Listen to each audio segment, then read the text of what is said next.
ಮಕ್ಕಳೇ, ನಾಳೆ ಬರುವಾಗ ಗುರುತ್ವ ಬಲದ ಬಗ್ಗೆ ಮತ್ತು ಮೂನ್ ವಾಕ್ ಬಗ್ಗೆ ಕಲ್ತ್ಕೊಂಬನ್ನಿ. ಅಲ್ಲಿ ನೋಡು, ಇದೇ ಮೂನ್ ವಾಕ್ ಅನ್ಸುತ್ತಲ್ವಾ?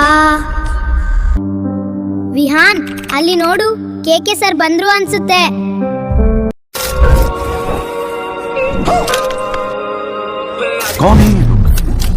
ಒನ್ ವಾಕ್ ಅಂದ್ರೆ ಇದಲ್ರೋ, ವಿಜ್ಞಾನದಲ್ಲಿ ಮೂನ್ ವಾಕ್ ಅಂದ್ರೆ ಬೇರೆನೇ ಇದೆ. ಸರ್, ನಮ್ಗೆ ಅರ್ಥ ಆಗ್ತಾ ಇಲ್ಲ, ದಯವಿಟ್ಟು ಅರ್ಥ ಮಾಡಿಸಿ. ಮಕ್ಕಳೇ, ಇಲ್ಲಿ ನೋಡಿ, ಮನುಷ್ಯನ ರಾಶಿ ಅಂದ್ರೆ ಆಕಾರ. ಆಕಾರ ಎಂಬುದು ಎಲ್ಲ ಕಡೆ ಒಂದೇ ರೀತಿಯಾಗಿರ್ತದೆ. ಆದ್ರೆ ತೂಕ ಎನ್ನುವುದು ಹಾಗಲ್ಲ. ಅದು ಆಯಾ ಸ್ಥಳಗಳ ಅಂದ್ರೆ ಬೇರೆ ಬೇರೆ ಗ್ರಹದಲ್ಲಿ ಅಥವಾ ಬೇರೆ ಬೇರೆ ಉಪಗ್ರಹದಲ್ಲಿ ಅದು ಬದಲಾಗ್ತದೆ. ಯಾಕೆ ಸರ್? ಏಕೆಂದ್ರೆ ತೂಕ ಎನ್ನುವುದು ಗುರುತ್ವ ವೇಗೋತ್ಕರ್ಷದ ಮೇಲೆ ಅಂದ್ರೆ ಸ್ಮಾಲ್ ಜಿ ಮೇಲೆ ಅವಲಂಬಿತವಾಗಿದೆ. ಹಾಗಾಗಿ ತೂಕ ಎನ್ನುವುದು ಎಲ್ಲಾ ಕಡೆ ಬದಲಾಗಿರುತ್ತೆ. ಚಂದ್ರನ ಮೇಲೆ ಮನುಷ್ಯನ ತೂಕ 1/6 ಕಡಿಮೆ ಕಂಡು ಬರ್ತದೆ.